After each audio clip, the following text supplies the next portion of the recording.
Hello everybody! Today you're joining me and Sonja as we answer some questions about dinosaurs from Year 1 class at Tower Hill in Witney. So, Sonja, let's start with questions from Bertie, Ellery, Dougie and Mrs. Butler. They've asked, what colour was a dinosaur and how tough was a dinosaur's skin? Oh, no, that's a very interesting question because that's a question we can't really answer because there is no evidence of colour of dinosaur skin. There has been little bits of imprints of skin, but not any actual fossilised skin with colour. So I heard that some paleontologists say that dinosaurs might have been like a grey colour to merge into the background, but then some other paleontologists say actually they might have been really bright colours, a bit like parrots, so they could stand out and attract their friends over to see them. So it's just that we don't know. Is that what we're Yeah, we thinking? don't know. We don't know. And if you think of carnivores today, some of them blend in, but some of them, when they're not camouflaged, think of a tiger. When you look at a tiger, he's quite bright, but he blends in with his surroundings really well. Yeah. So it does depend on their habitat. And they've thought that more and more dinosaurs may have had feathers on them.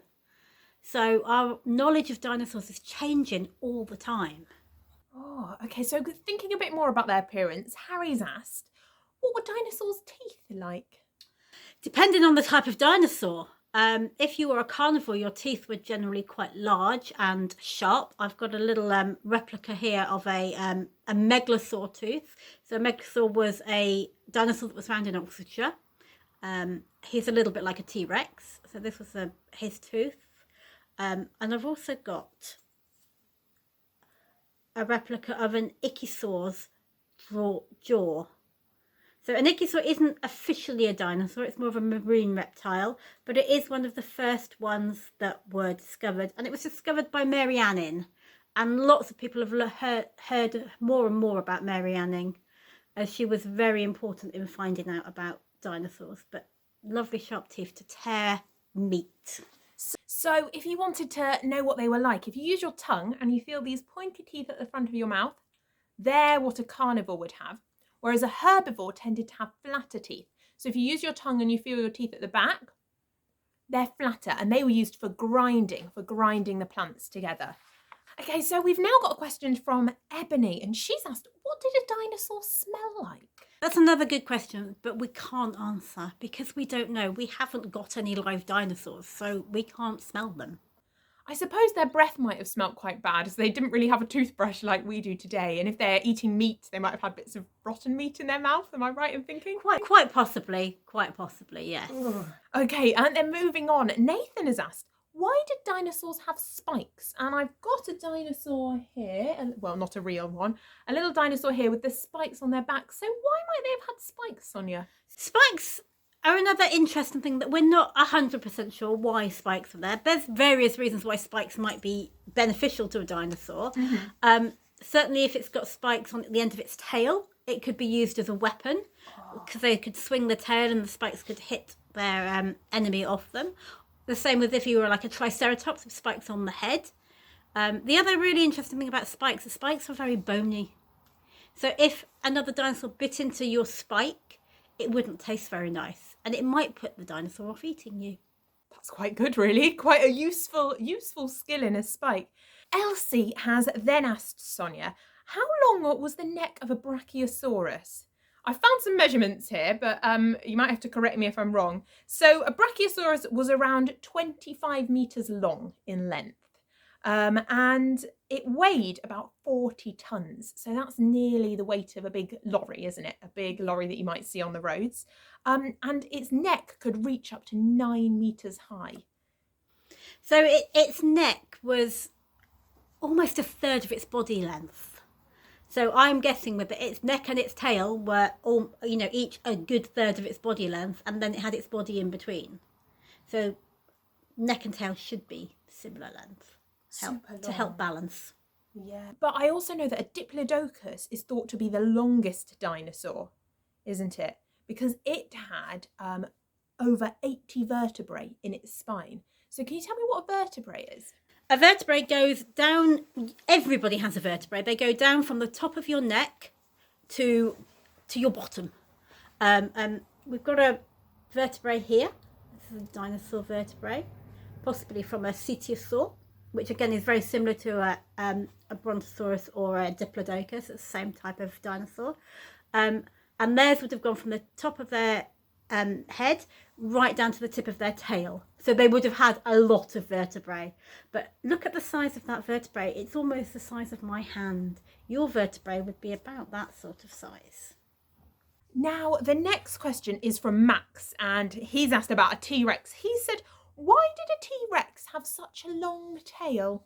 We don't 100% know why dinosaurs had a long tail, but it could have been to help them stop falling on their faces. So it would really help their balance. So the fact that they've got a long tail and a long neck or a top-heavy bit of their body, otherwise they would just fall flat on their face, which I don't think they'd want. So I think the tail was to do with balance. Is that right? That's what I would have guessed, yes. Mm-hmm. Moving on then, Cora has asked, what was the flying reptile called? There were quite a few different flying reptiles. So there was the pterodactyl, but we didn't get those in Britain. They weren't here. And then there were the Pitiosaurus. Pitiosaurus. And in Greek, pitia and saurus put together mean winged lizard. So it really is a flying reptile. It's exactly what the name says. So it's a winged lizard. And they became extinct, so they disappeared and didn't exist anymore around the Mesolithic period. So quite a long time ago. Yeah.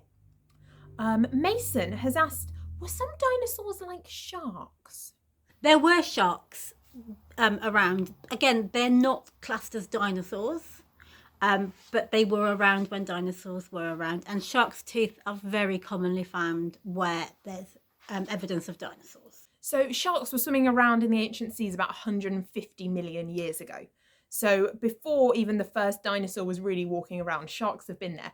Obviously, they've adapted and changed. They didn't look exactly like the ones do today, but their family, their ancestors, their older relatives were around with the dinosaurs, weren't they? Now, Georgie's asked, are crocodiles dinosaurs? I've always wondered this, Sonja. Are crocodiles dinosaurs? Crocodiles aren't dinosaurs. They were around when dinosaurs were around and are still around today. So they've evolved over the years and did not become extinct, but they are not classed as dinosaurs. We've then got some questions from Tamsin, Grace, Joshua and Lexi. Now they've asked, how did the dinosaurs become extinct?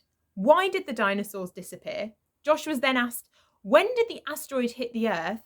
And then to finish it off, Lexi's asked, are there any dinosaurs left? So Sonja, tell me about that. An asteroid hit the Earth 168 million years ago, which made 75% of the Earth's animals extinct. Animals that were where the asteroid hit died instantly. A large dust cloud came out of the crater, and this stopped the sunlight getting to the Earth. Now, you all know what happens when the sun doesn't come out. You get cold. Dinosaurs can't put a woolly jumper on to keep warm. Plants do not grow so well with no sun. So the plants started to fail. Now, if you're a herbivore, this is a big problem. You run out of food to eat. So the herbivores started to die off because there was no food.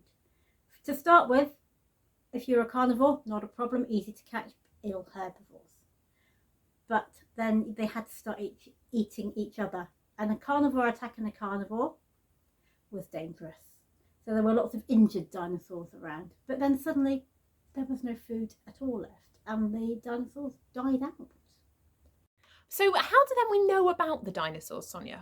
We know about the dinosaurs because of their fossilised remains. And their fossilised remains have been found here in Oxfordshire. We found dinosaur bones and we've found fossilised footprints. And if you want to see those ones, you can check out our first video called In the Dinosaur Garden. I'll link to it down below. So the two main dinosaurs found in Oxfordshire were the Megalosaurus and the Cetuosaurus. So we know they were around. Well, that's brilliant. Thank you so much, Sonja. I hope that you've enjoyed learning a bit more about dinosaurs, and I hope that Year 1 class at Tower Hill in Witney have enjoyed this and that we've answered all of their questions. See you soon.